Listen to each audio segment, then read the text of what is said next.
Car Mahakumbh से चर्चाओं में आए आईआईटी बाबा मानसिक रूप से बीमार तो नहीं है या फिर पूर्ण रूप से पागल हो चुके हो। वर्तमान समय में प्रयागराज के महाकुंभ में चर्चा का केंद्र बने अभय सिंह उर्फ आईआईटी बाबा एक ऐसी कहानी पेश करते हुए देखे जा रहे हैं जो जितनी आकर्षक है उतनी ही विवादास्पद भी है। आईआईटी मुंबई जैसे प्रतिष्ठित संस्थान से एरोनॉटिकल इंजीनियरिंग की डिग्री लेने का दावा करने वाले अभय सिंह ने 36 लाख रुपए के पैकेज वाली नौकरी को छोड़ने का दावा कर रहे हैं और वो अब संन्यास की राह पर है। उनके डिग्री, उनकी नौकरी के दावे कितने सच हैं इसकी पुष्टि मैंने नहीं की है और ना ही अब तक किसी भी रूप से मीडिया चैनलों पर प्रकाश में आई है। सिर्फ दावे ही दावे दिख रहे हैं। सच क्या है ये जांच का विषय है, पर इनका ये निर्णय जितना चौंकाने वाला था उतना ही उनके माता पिता के खिलाफ दिए गए बयानों ने विवादों को और भी गहरा कर दिया। उनके शब्द मेरे माता पिता शैतान हैं और मैं अपने पिता का विनाश सुनिश्चित करके आया हूं, न केवल व्यक्तिगत पीड़ा को उजागर करते हैं बल्कि एक मानसिक स्थिति पर भी सवाल उठाते हैं। क्या ये गुस्सा और नफरत उनकी गहरी मानसिक अशांति का परिणाम है या उनके जीवन में घटी घटनाओं का ऐसा असर है जिसने उनके मन में परिवार और समाज के प्रति इतनी कटुता भर दी है? यह प्रश्न हर किसी के मन में उठ रहा है। दूसरी ओर कारपोरेट मीडिया के लिए अभय सिंह उर्फ आईआईटी बाबा केवल मसालेदार खबर है। उनकी कहानी में विवाद, सनसनी और एक अनूठी पृष्ठभूमि की सभी तत्व मौजूद है। आईआईटी जैसे प्रतिष्ठित संस्थान का नाम जुड़ना, उनकी हाई प्रोफाइल नौकरी का त्याग और अब संन्यास की ओर उनका रुख, ये सब मीडिया के लिए एक ध्यान खींचने वाले मुद्दे हैं। लेकिन क्या मीडिया उनकी मानसिक स्थिति और उनके बयानों के पीछे के कारणों को समझने की कोशिश कर रहा है या केवल उन्हें एक प्रोडक्ट की तरह पेश कर रहा है जिससे टीआरपी और मुनाफा बढ़ सके? ये भी हो सकता है कि अभय सिंह मानसिक रूप से किसी गंभीर बीमारी से जूझ रहे हों। मीडिया संस्थानों में पब्लिश न्यूज जो उनके बचपन की घटनाओं को बताती है, जैसे कि वे बचपन में फिनाइल पी चुके थे और माता पिता के प्रति उनके कठोर विचार ये संकेत देते हैं कि उनके अंदर लंबे समय से एक गहरी मानसिक संघर्ष चल रहा है। लेकिन क्या मीडिया उनके इन बयानों को मानवता और सहानुभूति के नजरिए से देख रही है या केवल उनकी स्थिति को एक न्यूज आइटम के रूप में बेच रही है? महाकुंभ में अभय सिंह का मौजूद होना और वहां उनका छोटे से स्थान में रहना उनकी मानसिक स्थिति और सामाजिक अलगाव को और भी गहरा करता है। उनका कहना है कि मुझे किसी अखाड़े का हिस्सा नहीं बनना है बल्कि धर्म की स्थापना करनी है और यह दर्शाता है कि वो एक बड़े उद्देश्य की तलाश में है, ऐसा वो कह रहे हैं और मीडिया संस्थान दावे कर रहे हैं। लेकिन क्या ये तलाश उनके भीतर के अशांत मन को छटपटाहट दिखा रही है जो उन्हें वास्तविकता से दूर कर रही है? इस पूरे प्रकरण में सबसे बड़ी विडंबना यह है कि कारपोरेट मीडिया जो अभय सिंह के जीवन की त्रासदी और मानसिक स्थिति को समझने का प्रयास कर सकती थी, उसे केवल एक सनसनीखेज खबर बना रही है। उनकी स्थिति का विश्लेषण करने के बजाय मीडिया उनके बयानों को सनसनी के रूप में प्रस्तुत कर रही है, उसे बेच रही है। ऐसे में यह सवाल उठता है कि क्या मीडिया उनकी स्थिति को और खराब कर रही है? अभय सिंह उर्फ आईआईटी बाबा की कहानी केवल उनके व्यक्तिगत जीवन और मानसिक स्थिति की नहीं है बल्कि ये हमारे समाज और मीडिया की संवेदनहीनता की भी एक झलक है और ये कहानी हमें इस बात पर भी विचार करने को मजबूर करती है कि क्या हम एक ऐसे समाज के रूप में उन लोगों की मदद करने के लिए तैयार हैं जो मानसिक संघर्ष से जूझ रहे हैं या फिर हम केवल उनकी त्रासदी को अपने मनोरंजन और लाभ का साधन बना रहे हैं, क्योंकि सबसे ज्यादा उनकी न्यूज़ें सोशल मीडिया पर और चैनलों पर देखी जा रही हैं, इसीलिए मीडिया चैनल उन्हें लगातार दिखा रहे हैं। अभय सिंह के बारे में आपको बता दूं, वे मूल रूप से हरियाणा के झज्जर जिले के रहने वाले हैं जहां उनके पिता कर्ण सिंह एक वकील हैं। परिवार की पारंपरिक परवरिश और अपेक्षाओं के बीच खड़े हुए अभय ने बचपन से ही जीवन को अलग नजरिए से देखा, ऐसा कहा जा रहा है। उन्होंने खुद मीडिया को बताया कि जब वे चौथी पांचवी कक्षा में थे तब उन्होंने फिनाइल पी लिया था और यह घटना उनके जीवन में एक गहरे संकट की शुरुआत थी। अब अभय इसे टार्चर चैम्बर कहते हैं जहां उनका बचपन बीता। उनका कहना है कि उन्हें अपने माता पिता के साथ रिश्तों में कभी वो सहजता और प्रेम महसूस नहीं हुआ जो एक बच्चे को अपने परिवार से अपेक्षाएं होती हैं। उनके जीवन का एक और महत्वपूर्ण मोड़ तब आया जब उन्होंने आईआईटी मुंबई में दाखिला लिया।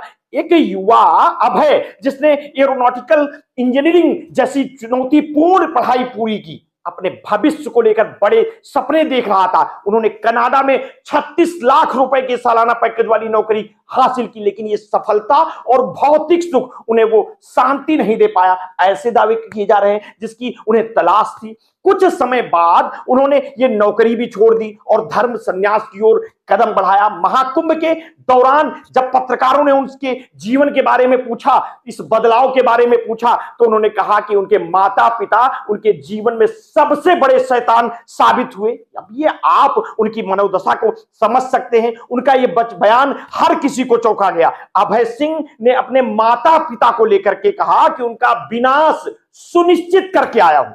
उन्होंने ये भी कहा कि पिता के कर्म खराब थे और वो रिश्तों में मुझे बार बार हेर फेर करते थे। ये बात लोगों को झकझोर करके रख देती है कि एक बेटा जिसे इतना बड़ा मुकाम हासिल किया अपने माता पिता के बारे में इतनी कटु बातें कैसे कह सकता है। अखाड़ों को लेकर भी उनके बयान की आमतौर पर चर्चा हो रही है। उनके बयान के बाद से लोग उनके उद्देश्य और विचारधारा को लेकर सवाल उठा रहे हैं। हाल ही में उनके द्वारा किए गए एक लाइव कार्यक्रम में उन्होंने कहा कि अखाड़ों के लोग पुरानी सोच के हैं, किसी अखाड़ा का पाठ बनना नहीं बल्कि धर्म की नई व्याख्या करना है। सोशल मीडिया पर भी अभय सिंह काफी सक्रिय हैं। उनके बयान, उनके जीवन से जुड़ी कहानियां हर प्लेटफॉर्म पर छाई हुई हैं। उनके विचार और बयान न केवल युवाओं को आकर्षित कर रहे हैं बल्कि कई लोगों को उनके खिलाफ भी कर रहे हैं। महाकुंभ में हर यूट्यूबर, चैनल के पत्रकार उनका इंटरव्यू करने के लिए उन्हें खोज रहे हैं। कारपोरेट मीडिया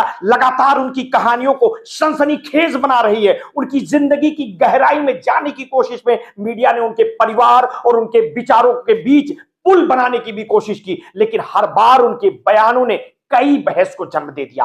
अभय सिंह के पिता कर्ण सिंह ने हाल ही में एक वीडियो जारी करते हुए कहा और बेहद वो भावुक थे कि बेटा घर वापस आ जा। उन्होंने अपने बेटे को वापस बुलाने की अपील की। उन्होंने कहा जो भी गलतफहमियां हैं उन्हें सुलझाया जा सकता है, बैठकर बातचीत की जा सकती है। परिवार के रिश्ते सबसे अहम होते हैं, लेकिन अभय का जवाब बेहद कड़ा था। उन्होंने कहा कौन से घर बुला रहे हैं, सब जानता हूं। उनका यह बयान परिवार के अंदर के विवादों और तनाव को उजागर करता है। धर्म और समाज के प्रति उनके विचार उन्हें अन्य सन्यासियों से अलग बनाते हैं। अभय सिंह का मानना है कि प्रेम वो तत्व है जो इस संसार को चलाता है। जिस दिन प्रेम खत्म उस दिन संसार खत्म हो जाएगा। उनके इस विचार में गहराई है, लेकिन उनके व्यक्तिगत जीवन की उलझनों और उनके परिवार के साथ कटु रिश्तों के बीच ये विचार कहीं खो सा गया है। उनके विचारों की गहराई और उनके जीवन की जटिलताओं ने उन्हें एक ऐसी शख्सियत बना दिया है जिनके बारे में हर कोई जानना चाहता है। महाकुंभ मेले में जहां लाखों लोग आस्था और शांति की खोज में आते हैं, वहीं अभय सिंह जैसे व्यक्तित्व समाज के उन सवालों को उजागर भी करते हैं जिनके बारे में लोग अक्सर बात करने से कतराते हैं। उनकी कहानी सिर्फ एक सन्यासी की नहीं बल्कि एक ऐसे व्यक्तित्व की है जिसने जीवन की तमाम भौतिक सफलताओं को छोड़कर शांति की खोज में खुद को झोंक दिया, अगर उनके दावे सच है तो। लेकिन ये कहानी हमें ये सोचने पर भी मजबूर करती है कि आखिर क्या कारण रहा होगा जिसने एक आईआईटीएन को परिवार और भौतिक सुखों से दूर कर दिया। उनके जीवन के इस बदलाव को समझना आसान नहीं है, लेकिन यह स्पष्ट है कि उनका संघर्ष न केवल बाहरी दुनिया से था बल्कि उनके अंदर भी एक गहरी लड़ाई चल रही थी, जिस तरह से उनके लगातार बयान आ रहे हैं। अभय सिंह का यह सफर कई सवाल छोड़ जाता है। क्या उनका यह निर्णय केवल व्यक्तिगत था या फिर इसके पीछे कोई और बड़ी सामाजिक या धार्मिक प्रेरणा थी? क्या उनके परिवार के साथ संबंध वास्तव में इतने खराब थे जिनके माता पिता ने इतनी शिक्षा दीक्षा दी, इतना पैसा खर्चा किया, उन्होंने उन्हें शैतान तक कह डाला? या फिर केवल उनके अपने आंतरिक संघर्ष का ये प्रतिबिंब है? इन सवालों के जवाब शायद भविष्य में मिले, लेकिन अभी के लिए उनकी कहानी समाज और धर्म के प्रति हमारे दृष्टिकोण को चुनौती देने का काम कर रही है। महाकुंभ मेले में अभय सिंह जैसे व्यक्तित्व न केवल लोगों के लिए आकर्षण का केंद्र बनते हैं, बल्कि उनकी कहानियां समाज के उन पहलुओं को भी उजागर करती है इन पर अक्सर चर्चा नहीं होती है। उनकी कहानी हमें यह सोचने पर मजबूर करती है कि जीवन में शांति और संतोष पाने का सही रास्ता क्या है, और क्या यह रास्ता हमें हमेशा दूसरों से अलग कर देता है। पर हमें यह बिल्कुल नहीं भूलना चाहिए कि रियल लाइफ की स्टार हर्षा रिछारिया ने पूरे देश को मूर्ख बनाया, सुर्खियां बटोरी, अपने सोशल मीडिया प्लेटफॉर्मों पर फॉलोअर्स बढ़ाए, मीडिया का ध्यान आकर्षित किया और चलती बनी। कहीं उसी की भांति अभय सिंह भी तो रही, क्योंकि अभय सिंह भी हर्षा रिछारिया को इंस्टाग्राम पर फॉलो करते हैं, जिसको लेकर बाजार में चर्चाएं शुरू हो चुकी हैं। मीडिया संस्थान भी खबरें चला रहे हैं। वर्तमान समय में कारपोरेट मीडिया, सोशल मीडिया प्लेटफॉर्मों पर एक झूठ चलता है, वायरल होता है, और जब तक सच बाहर आता है उसके पीछे का सातिर दिमाग अपना काम कर निकल जाता है। इसका सबसे बड़ा उदाहरण हर्षा रिछारिया के रूप में देखा जा सकता है। कारण कारपोरेट मीडिया ने समाज को सिर्फ यह बताने की कोशिश की कि एक सुंदर युवती सन्यासी बन गई है, जो मीडिया मंडी की खबरों से कई सवाल खड़े कर गई। क्या सुंदर महिला सन्यासी नहीं बनती, या सन्यासी बनने के लिए कुरूप होना कोई मानक है? कारपोरेट मीडिया ने महाकुंभ की प्रमुख खबरों से ज्यादा हर्षा रिछारिया और अभय सिंह की खबरों को दिखाकर दर्शकों को गुमराह किया। खैर, आप हर्षा रिछारिया और अभय सिंह की कहानियों को किस तरह से देखते हैं? जिस तरह से इन दोनों की खबरें कारपोरेट मीडिया ने बेची और अपनी टीआरपी बनाई, वो क्या सही था? क्या दो खबरों के अलावा कोई और खबर कारपोरेट चैनलों के लिए महत्वपूर्ण नहीं थी? मीडिया द्वारा इन दोनों मामलों को चर्चित बनाने, तूल देने और चर्चा का केंद्र बनाने को लेकर आप क्या सोचते हैं? अपनी प्रतिक्रिया हमें वीडियो के कमेंट बॉक्स में अवश्य दीजिएगा। आपने अगर अभी तक हमारे चैनल को सब्सक्राइब नहीं किया है तो तत्काल कर लीजिए, बेल आइकन दबाना बिल्कुल ना भूलिए। अपने स्वास्थ्य के प्रति सचेत रहिए, सजग रहिए, अपना ध्यान रखिए। बहुत बहुत धन्यवाद। साधुवाद।